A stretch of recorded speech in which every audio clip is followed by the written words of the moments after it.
చాలా రోజుల గ్యాప్ తర్వాత మళ్ళీ వివేకానంద రెడ్డి హత్య కేసులో కీలక మలుపు తిరిగింది. 2 నెలల తర్వాత మరోసారి సిబిఐ విచారణ మొదలుపెట్టింది. నిందితుడు సునీల్ యాదవ్, సాక్షిగా ఉన్నటువంటి భరత్ కుమార్ యాదవ్ సోదరులు కిరణ్ కుమార్ యాదవ్ వీరందరినీ కూడా విచారించింది. దీంట్లో మహేంద్ర యాదవ్ని కూడా సిబిఐ ప్రశ్నించింది. అయితే వివేకా హత్య జరిగినటువంటి అదే రోజున అర్జున్ రెడ్డికి కిరణ్ కుమార్ వాట్సాప్ కాల్ చేశారంట. కాల్ డేటా ఆధారంగా అనుమానితుల్ని ఇప్పుడు పోలీసులు ప్రశ్నించారు. అప్రూవర్గా మారిన దస్తగిరిని సైతం ప్రభావితం చేసేందుకు భరత్ కుమార్ యాదవ్, ఆయన తమ్ముడు మహేంద్ర కుమార్ యాదవ్, అర్జున్ రెడ్డి ఈ ముగ్గురు ప్రయత్నం చేశారట. 2019 మార్చి 15న పులివెందుల ఇంట్లో అనుమానాస్పద రీతిలో వివేకా మరణించారు. ముందుగా గుండెపోటు అని బంధువులు ప్రచారం చేయగా ఆ తర్వాత పోలీసులు ఇది పక్కాగా హత్య అన్నట్టుగా నిర్ధారణకు వచ్చారు. సో వివేకా హత్య కేసులో మరొక బిగ్ అప్డేట్ అనుకోవాలి ఇది. సో దాంట్లో ఎవరెవరి హస్తం ఉంది ఏంటి అనే కోణాల్లో సిబిఐ కొన్నేళ్లుగా విచారణ జరుపుతూనే ఉంది. 2019లో ఆయన మరణం జరిగిన తర్వాత అప్పుడు సిట్ వేయడం, ఆ తర్వాత పోలీసులు ఎంక్వైరీ చేయడం, మళ్ళీ అది సిబిఐకి ట్రాన్స్ఫర్ అవ్వడం, సిబిఐ కూడా పలువురిని విచారించడం, సిబిఐ విచారణలో కీలక విషయాలు బయట రావడం, అప్రూవర్గా మారిపోవడం మరికొంతమంది, ఇలా వరుస క్రమంలో జరుగుతూనే ఉన్నాయి. అయితే ఇప్పుడు ఈ మధ్య కాలంలో మరొక బిగ్ విచారణ జరిగిన దాంట్లో సునీల్ యాదవ్, తర్వాత భరత్ కుమార్ యాదవ్, కిరణ్ కుమార్ యాదవ్, మహేంద్ర యాదవ్, అర్జున్ రెడ్డి కిరణ్ కుమార్ యాదవ్కి వాట్సాప్లో కాల్ చేసినట్టుగా, సో అటు దస్తగిరిని ప్రభావితం చేసేందుకు ప్రయత్నం చేసినట్టుగా, ఇలా కీలక ఆధారాలను వాళ్ళ ముందు నుంచి మళ్ళీ విచారించినట్టు తెలుస్తోంది. అసలు ఇన్ డీటెయిల్డ్గా ఎటువంటి విచారణ కొనసాగుతున్నాయి, అసలు ఈ కేసులో ఉన్నటువంటి పురోగతి ఏంటి, మా ప్రతినిధి కిషోర్ అని తెలుసుకుందాం. కిషోర్, సో ఈ కేసులో ఉన్నటువంటి అప్డేట్స్ ఏంటి, ఇప్పటివరకు విచారణలో ఎటువంటి విషయాలు బయటపడ్డాయి, సో సిబిఐ చేతిలో ఉన్నటువంటి వివేకా హత్య కేసు సంబంధించి ఎటువంటి అప్డేట్స్ ఉన్నాయి, ఇప్పుడు కొత్తగా వీరిని విచారించడం వల్ల ఎటువంటి విషయాలు బయటపడే అవకాశం ఉంది?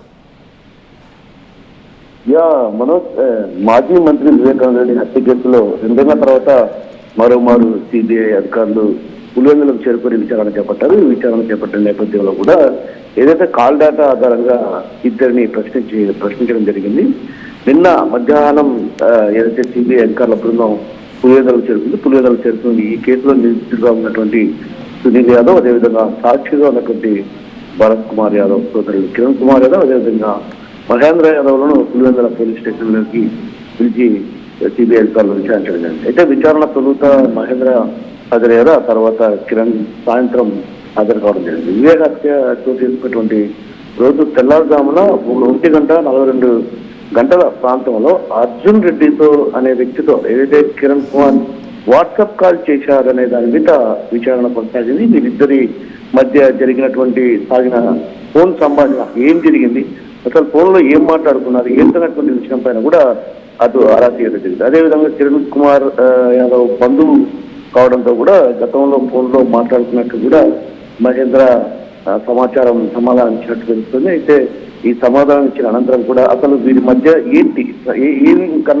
కన్సర్వేషన్ ఏం జరిగింది, అసలు కిరణ్ తన సోదరుడు సునీల్తో కలిసి పోలీస్ స్టేషన్కి రావటం, ఆ తర్వాత వీరిని 2 గంటల పాటు కూడా విచారించారు. ఆ విచారించిన నేపథ్యంలో కూడా సిబిఐ అధికారి రోహిత్ యాదవ్ దాదాపు గంటల పాటు వీరిద్దరిని కూడా విచారించడం, కాల్ డేటా ఆధారంగా అనుమతిని కూడా ప్రశ్నించి వారి వద్ద నుంచి కూడా కొంత సమాచారాన్ని సమాధానం కూడా రాబట్టారు. అయితే ఈ నేపథ్యంలో ఒక్కసారిగా ఏదైతే కిరణ్ యాదవ్ కూడా మీడియాలో మాట్లాడారు, మమ్మల్ని హతమార్చేందుకు ప్రయత్నం చేస్తున్నారు, సిబిఐ విచారణకు పూర్తిగా సహకరిస్తాం, వారు అడిగినటువంటి ప్రతి ప్రశ్నకు కూడా సమాధానం చెప్పడానికి మేము సిద్ధంగా ఉన్నాం, కానీ మమ్మల్ని హత్య చేయడానికి కొంత కుట్ర జరుగుతుంది. ఈ కుట్రను కూడా సిబిఐ అధికారులు పరిగణలోకి తీసుకోవాలి, ఎందుకంటే ఏడాది కిందట కోర్టుకు వెళ్ళి సమగ్ర విచారణకు కూడా మేము అభ్యర్థించాం, కానీ అప్పట్లో మమ్మల్ని విచారించలేదు. కానీ ఏదైతే వివేకా కుమార్తె సునీత చెప్పినటువంటి సిబిఐకి కోర్టులో అంటే సుప్రీంకోర్టులో తన వాదనను వినిపించిన నేపథ్యం కాబట్టి ఇప్పుడు విచారించారు.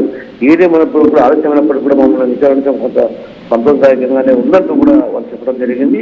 అయితే ఈ వ్యవహారంలో అసలు అర్జున్ రెడ్డికి ఏంటి, అర్జున్ రెడ్డి ప్రమేయం ఏంటి, అదేవిధంగా సునీల్ యాదవ్, అశోక్ యాదవ్, వీళ్ళ భరత్ కుమార్ యాదవ్ అంటే వీళ్ళ ప్రమేయం ఏంటి అన్నటువంటి విషయం పైన కూడా అటు పూర్తి స్థాయిలో ఆరాధించారు. నిన్నంతా కూడా దాదాపు గంటల పాటు విచారించినటువంటి సిబిఐ అధికారులు అసలు కిరణ్ యాదవ్ను విచారించినటువంటి సిబిఐ పోలీస్ అధికారులు కూడా ఏం జరిగింది అంటే ఫోన్లో ఏం మాట్లాడుకున్నారు ఏంటి అనే విషయాన్ని కూడా పూర్తి స్థాయిలో ఆరాధించినటువంటి పరిస్థితి కనిపించి మనవచ్చు. Right, thank you Kishore.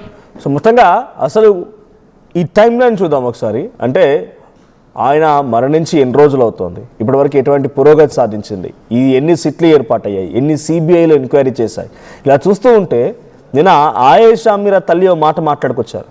Ayesha మీరా తల్లి మాట్లాడిన మాటలో సిబిఐ ఎంక్వైరీ చేసినా నా బిడ్డ మరణానికి కారణాన్ని వెతకలేకపోయారు, నీతులు కనుగొనలేకపోయారు అన్నప్పుడు ఇటు సిబిఐ ఎంక్వైరీ చేస్తున్న మరో 2 కేసులు సుగాలి ప్రీతి వివేకానంద కేసు. ఈ 2 కేసులు కూడా నీరు గారిపోతే ఎటువంటి న్యాయం జరగదు, నీతులు పట్టుకోరు అని అంటున్నారు. మరి నిజంగానే అటువంటి సిచ్యువేషన్ ఉండబోతోందా?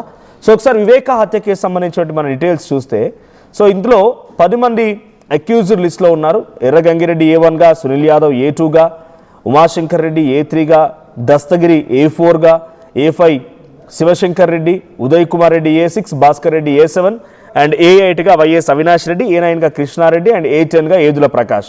సో ఒకసారి ఆయన మరణం తర్వాత నుంచి ఎటువంటి పరిణామాలు ఉన్నాయని చూస్తే మార్చ్ 15, 2019న వివేకానంద రెడ్డి ఆయన ఇంట్లో ఆయన ఉండేటువంటి ఆయన రూమ్లో బాత్రూంలో పూర్తిగా రక్తపు మడుగులో పడి ఉన్నారు. కానీ ఇది ముందుగా ఒక గుండెపోటుగా బంధువులు బయటికి ప్రచారం చేశారు. కానీ మార్చ్ అదే 1-2 రోజు మరుసటి రోజే అది వెంటనే అది కేవలం గుండెపోటు కాదు, ఇది ఇట్స్ ఏ కోల్డ్ బ్లడెడ్ హత్యగా దాన్ని పోలీసులు గుర్తించారు. అయితే మార్చి నెలలో అప్పుడున్నటువంటి టీడీపీ ప్రభుత్వం ఒక సిట్ ఏర్పాటు చేసింది.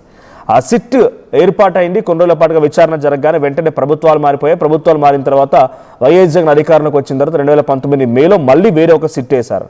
ఆ తర్వాత 2020 నుంచి 2021 వరకు వైఎస్ వివేక కూతురు సునీత ఇచ్చినటువంటి ఫిర్యాదు ఆధారితంగా ఆంధ్రప్రదేశ్ హైకోర్టు ఈ కేసును కాస్త సిబిఐకి ట్రాన్స్ఫర్ చేసింది. So CBI first chargesheet file చేసింది 2021 అక్టోబర్ రోజున. సో అప్పుడు ఛార్జ్షీట్ ఫైల్ చేసిన దాంట్లో ఎర్ర గంగిరెడ్డి అండ్ సునీల్ యాదవ్ మరొక 5గురిని పేర్లు దీనిలో జోడించింది. సో తర్వాత నవంబర్ 2021న దస్తగిరి అప్రూవర్గా మారిపోయి చాలా పెద్ద ఎత్తున ఈ పొలిటికల్ కాన్స్పిరసీని బయటపెట్టే ప్రయత్నం చేశారు. సో ఆ తర్వాత 2022 నుంచి 2023 మధ్యలో ఏం జరిగిందనంటే సుప్రీంకోర్టుకు వెళ్తే సుప్రీంకోర్టు ఈ ట్రయల్ని కాస్త ఆంధ్రప్రదేశ్ కోర్టు నుంచి హైదరాబాద్ స్పెషల్ సిబిఐ కోర్టుకి ట్రాన్స్ఫర్ చేసింది. ఇదిలా ఉంటే ఏప్రిల్లో వైఎస్ భాస్కర్ రెడ్డిని అరెస్ట్ చేశారు ఏప్రిల్ 16, 2023న. సో ఆయనని అరెస్ట్ చేసి ఈ ఘటనలో అంటే ఈ యొక్క వివేక సంబంధించినటువంటి మరణంలో ఆయన కూడా పాల్గొన్నారు, ఆయన పాత్ర కూడా ఉందని చెప్పి అప్పుడు అరెస్ట్ చేశారు. తర్వాత జూన్ 2023న అవినాష్ రెడ్డిని కూడా విచారించారు, ఆయన A8గా దీంట్లో చేర్చారు. సో పెద్ద ఎత్తున ఆయన క్వశ్చన్ చేయడం, తర్వాత ఆయన్ని అరెస్ట్ చేసేందుకు ప్రయత్నం చేయడం అన్ని చేయడంతో ఆయనకి ముందస్తుగా యాంటిసిపేటరీ బెయిల్ కూడా తీసుకున్నారు ఆయన అరెస్ట్ కాకమునిపే. సో జూన్ 30, 2023న సిబిఐ అనేది ఇట్స్ ఫైనల్ సప్లిమెంటరీ ఛార్జ్ షీట్ని సబ్మిట్ చేసింది. 2024 ఈ ఘటనలో రైట్ సునీత అండ్ షర్మిల ఇద్దరు కలిసి ఎలక్షన్ క్యాంపెయినింగ్లో వైఎస్ వివేకకు సంబంధించిన విషయంలో క్యాంపెయిన్ చేశారు. సో ఆ తర్వాత అటు వైసీపీ ప్రభుత్వం కుప్పకూలిపోయింది. సో తర్వాత 6th anniversary ఆఫ్ ద అంటే 6 సంవత్సరాలు గడిచిన తర్వాత 6 కీ విట్నెస్ని have died under various circumstances అంటే 6 కీ విట్నెస్గా ఉన్న వారందరూ కూడా వివిధ సంఘటనల ద్వారా మరణించారంట. 6 సంవత్సరాలు పూర్తయ్యేసరికల్లా ఈ కేసులో కీలకమైన విట్నెస్గా ఉన్నవారు 6 ఉంటే 6 కూడా వివిధ కారణాలతో మరణించారు. దాంట్లో రంగన్న, వాచ్మెన్ రంగన్న కూడా ఉన్నారు. సో ఇప్పుడు ఇంకా ఈ కేసు కొనసాగుతోంది. ఒకసారి ప్రజెంట్ ఈ కేసులో లింకప్ అయినటువంటి కిరణ్ యాదవ్ తమ్ముడు మాట్లాడుతున్నారు, ఒకసారి ఆయన ఏం మాట్లాడుతున్నారో చూద్దాం. నోటీసులు ఇచ్చారా విచారణ ప్రమాణానికి? ఇచ్చారు. అంటే మీ అన్నకి ఏమన్నా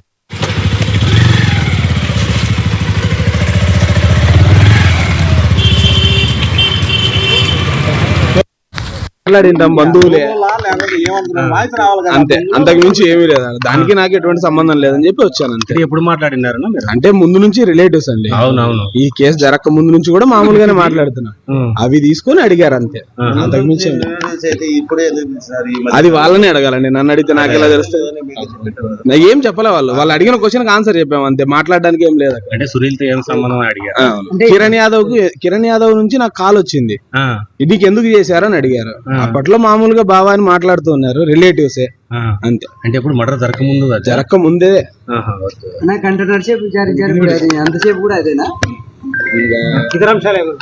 వేరే ఏం లేదండి. వాళ్ళు ఏదో ఫోన్ మాట్లాడుతున్నారు, వాళ్ళు అడిగిన క్వశ్చన్ ఇంకేం చెప్పలేదు. మీకు నోటీసులు ఇచ్చారా విచారణ ప్రమాణానికి? ఇచ్చారు, నిన్ననే ఇచ్చారు. అంటే మీ అన్నకి ఏమన్నా